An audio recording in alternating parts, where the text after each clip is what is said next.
Bonjour à tous, Église du Monde consacre son édition cette semaine au Bahreïn à l'occasion de la visite en France de Monseigneur Camilo Balin, vicaire apostolique d'Arabie du Nord, que nous avons la joie d'accueillir. Monseigneur Balin, bonjour. Bonjour. Alors vous êtes en France à l'invitation de l'aide à l'Église en détresse. Oui, oui. Je précise que le vicariat apostolique s'étend sur le Bahreïn, le Koweït, le Qatar et l'Arabie Saoudite. Alors avec vous, aujourd'hui, on va plus particulièrement parler de la vie des chrétiens de Bahreïn, petit archipel du Golfe Persique, comptant environ 1,3 million d'habitants. C'est à Bahreïn que se trouve le siège de votre vicariat. Entre 100 000 et 140 000 catholiques y vivent, essentiellement des migrants venus pour travailler. Vous nous parlerez du visage de cette église, de ses défis. Et puis le Bahreïn connaît aussi depuis 2011 une crise politique et sociale après d'importantes manifestations survenues au début du printemps arabe, des mouvements qui ont été violemment réprimés mais qui se poursuivent. Vous nous direz un petit peu quel est le climat sur place puisqu'on a très peu d'informations ici. Alors une première question, parce que ça peut peut-être surprendre nos téléspectateurs, pourquoi un évêque italien à Bahreïn ? Enfin, pourquoi on m'a choisi à moi? Il faudrait demander au pape. Disons qu'ils ont préféré choisir quelqu'un qui connaisse bien l'arabe, car c'est une langue du pays, n'est-ce pas? Et alors je suis là, voilà. Et je suis dans les pays arabes depuis 45 ans. D'accord.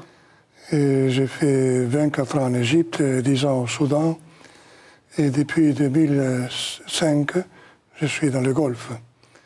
Et donc voilà, je suis là depuis longtemps. Alors, avant de parler de la vie de l'Église de Bahreïn, on va revenir sur cette crise qui touche le pays depuis 2011, avec d'importants mouvements de protestation, je le disais, des protestations de Bahreïnis demandant plus de démocratie. Ces mouvements ont été réprimés par le régime. Il y a eu des dizaines de morts, des personnes ont été emprisonnées, torturées. Dites-nous un petit peu aujourd'hui, quel est le climat à Bahreïn, 3 ans après le début de ces événements? Oui. Alors moi, ma mission n'est pas politique, hein, donc je ne dois pas m'intéresser ou intervenir en politique. Ma mission est spirituelle, comment aider la formation spirituelle des gens. Mais je vois la réalité. Alors qu'est-ce que je vois après 3 ans? Il y a eu de la part de Sa Majesté le Roi l'initiative très bonne d'ouvrir une table de dialogue entre les deux parties. Ce dialogue, on dit pourtant que ce dialogue est un peu au point mort et qu'il est dans l'impasse. Oui, enfin, je pense que tous les dialogues ont des points morts, des points vivants. Hein? Mais il ne faut pas désespérer. Il faut continuer toujours, voir pourquoi ils sont dans une impasse et comment la dépasser. Et je pense qu'il y a de la bonne volonté de la part du gouvernement, du roi, pour continuer ce dialogue.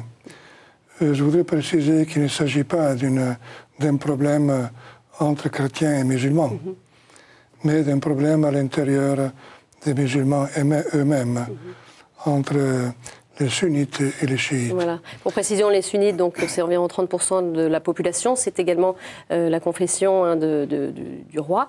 Les chiites, 70%, et donc oui, ce sont les chiffres des complexités Ce sont les chiffres qu'on donne d'habitude. Il faudrait vérifier si ils sont vrais, jusqu'à quel point. Les chrétiens étaient à l'écart de ces mouvements-là? Oui, les chrétiens ne sont pas locaux. Enfin, il y a des exceptions. Par exemple, il y a une catholique qui est membre du conseil du roi, qui a un passeport bahreïnien. D'accord. Moi, je suis évêque, j'ai un passeport bahreïnien. Une citoyenneté, d'accord. Le roi m'a donné la nationalité. On va évoquer maintenant plus en détail la vie de l'Église. Qu'est-ce qui fait la particularité de l'Église du Bahreïn par rapport aux autres églises de la région? Oui. Donc, le Bahreïn, c'est un pays plus ouvert que d'autres. Sur le plan religieux? Même sur le plan religieux. Disons, même les autres pays sont ouverts. Hein. Mais le Bahreïn se distingue un peu.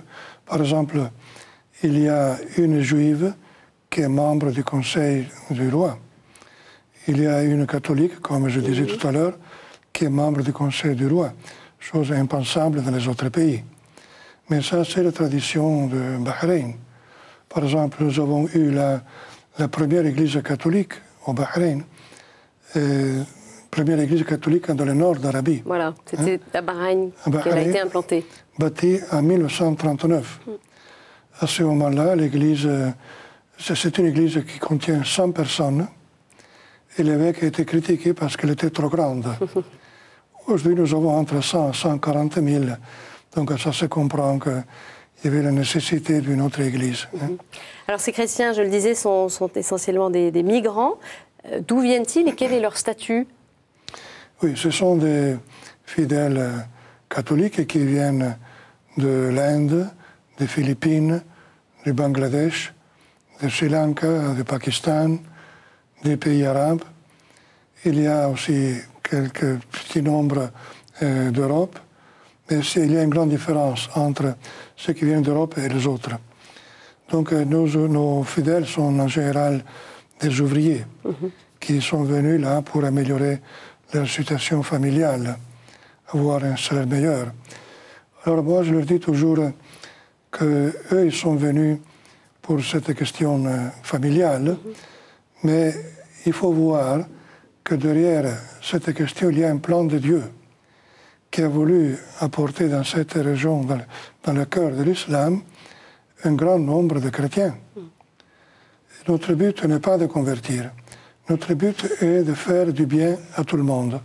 Comme Jésus-Christ qui passait par toutes les villes en faisant du bien à tous. Et si vous vous rappelez, Jésus-Christ était aussi dans les pays non juifs. Il a fait des miracles dans des pays païens. Donc il a fait du bien à tous, juifs, païens, à tous. Alors ces chrétiens, vous le disiez, donc, qui viennent de différents pays, de différentes nationalités, qui sont aussi, il faut le dire, parfois éloignés de leur famille parce qu'ils ne peuvent pas économiquement les faire venir avec eux. C'est difficile pour ces chrétiens d'arriver là-bas? Bien sûr. Ceux qui ont un salaire un peu élevé, il y a un minimum de salaire qui permet d'apporter la famille.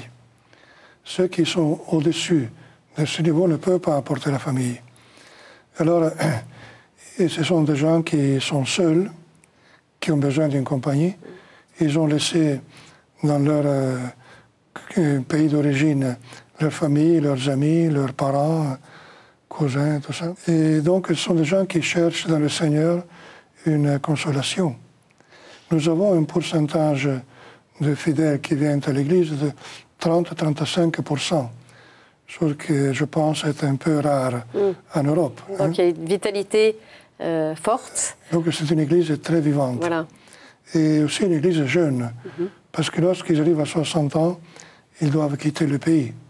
Donc c'est une Église de passage. D'accord. Mais étant une Église jeune, elle est active, elle veut faire quelque chose.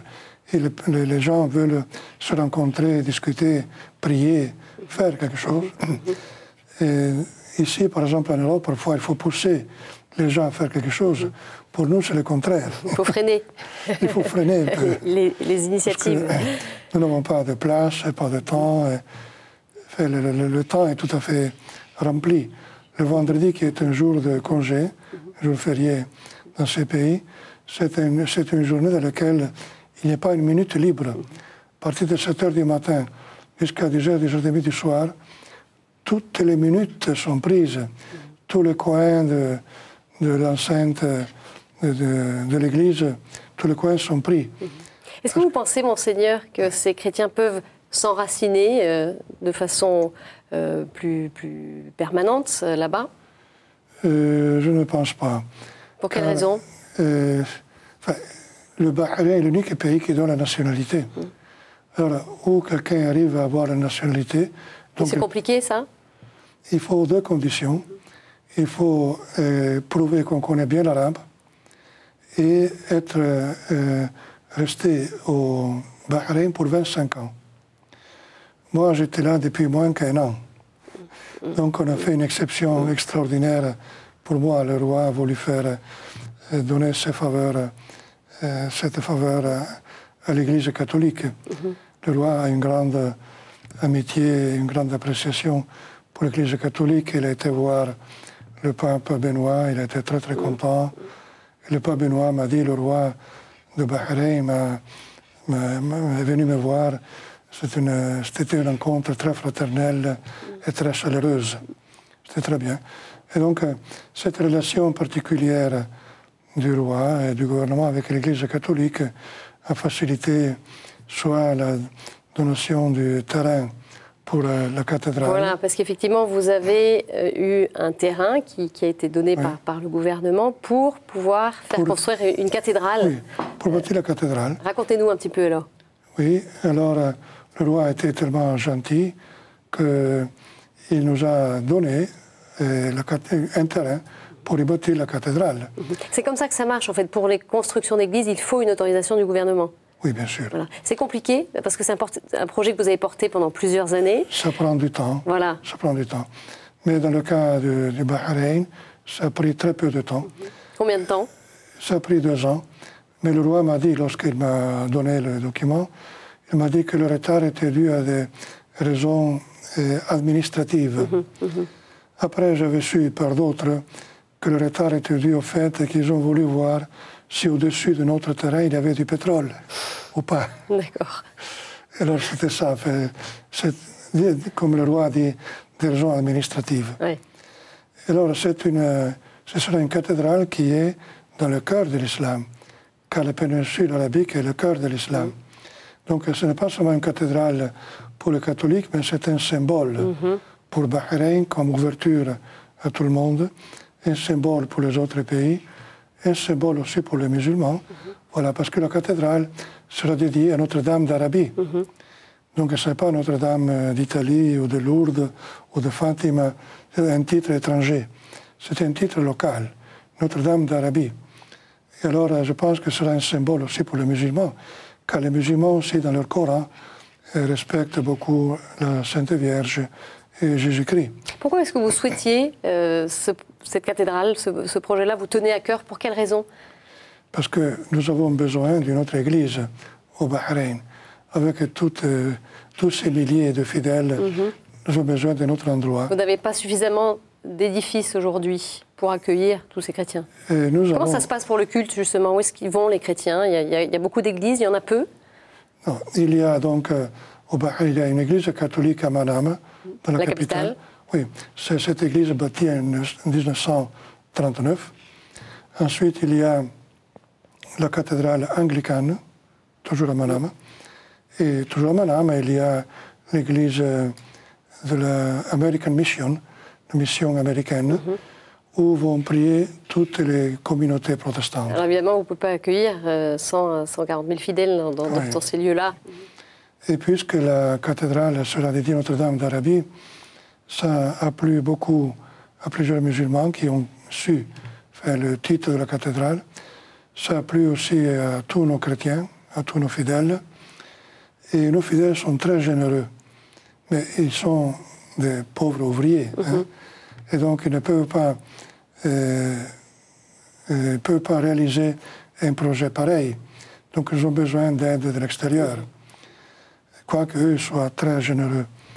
Et moi, je demande à toutes les femmes, les dames, les filles qui s'appellent Marie, d'offrir 10 € pour la bâtisse de cette cathédrale dédiée à Notre-Dame d'Arabie. Et Notre-Dame d'Arabie va bénir leur vie, leur famille et leur avenir, car ils ont participé à la bâtisse de cette église, de sa maison. Dont les travaux devraient débuter quand? Vous avez déjà un calendrier? J'espère commencer les travaux en octobre. Et je voudrais commencer le jour de Notre-Dame du Rosaire, toujours une fête de Notre-Dame. Par exemple, le terrain a été signé le 11 février. Fête de Notre-Dame de Lourdes. Pour la France, c'est un jour important, pour toute l'Église, pas seulement pour la France. Mais la France est heureuse d'avoir eu ces apparitions. Alors moi, j'ai vu dans cette date 11 février, le terrain donné pour une église Notre-Dame d'Arabie. Notre-Dame d'Arabie et Notre-Dame de Lourdes sont deux sœurs qui se parlent beaucoup. Notre-Dame d'Arabie a demandé à Notre-Dame de Lourdes de nous donner un terrain. Voilà, elle nous l'a donné. Alors, une question aussi sur la vie quotidienne des fidèles et la mission de l'Église là-bas. Qu'est-ce qui se passe? Que fait l'Église? Oui, notre mission est d'offrir un soin pastoral, pastoral et spirituel à nos fidèles. En même temps, ils trouvent dans l'Église une communauté humaine dans laquelle s'insérer ou trouver de nouveaux amis ou trouver enfin une vie plus humaine. Hein. Et nous célébrons en 15 langues et en 5 rites. Le rite latin, le rite maronite, le rite copte catholique, le rite malabar et le rite malankara. Vous avez combien de prêtres? J'ai 50 prêtres. Et il y a à Bahreïn? Dans tout le vicariat. D'accord, sur l'ensemble du vicariat. Oui. D'accord. Et qui comprend Bahreïn, Koweït, Qatar et Arabie Saoudite. Et à Bahreïn même, vous en avez combien? À Bahreïn sont 6. 6 prêtres, d'accord. Qui oui. sont des prêtres de congrégation? Oui, ils sont des capucins. Et il y a un Philippin, il y a un Arabe du Liban, et les autres sont tous indiens. Et moi, je suis italien et bahreïnien. J'en reviens un peu au contexte de ce pays. Hein. On est en terre d'islam. C'est un pays qui a comme religion d'État l'islam. D'accord. Alors nous avons, comme dans les autres pays aussi au Koweït et au Qatar, nous avons une totale liberté de culte à l'intérieur de l'enceinte de l'Église. Donc c'est-à-dire dans les édifices dédiés, vous pouvez célébrer librement? Oui, il n'y a pas de problème. Voilà. Jamais ni la police ni le gouvernement n'interfèrent. Et nous sommes complètement libres dans l'enceinte de l'Église. Donc l'Église, la cour, la grotte, la Vierge Marie, les salles pour des réunions, la maison des prêtres, tout ça. Tout ça, c'est dans une enceinte. D'accord. Et là, nous sommes complètement libres. Dans cette enceinte-là. Totale liberté de culte. Mais à l'extérieur, à l'extérieur, c'est un pays dont la religion est l'islam. Et nous devons le respecter. Et alors, dans la nouvelle cathédrale, je ne mettrai pas de croix à l'extérieur de l'église. Pour quelle raison, Monseigneur? Ça peut surprendre, ça. Pourquoi? Le Bahreïn, en principe, n'a pas de problème.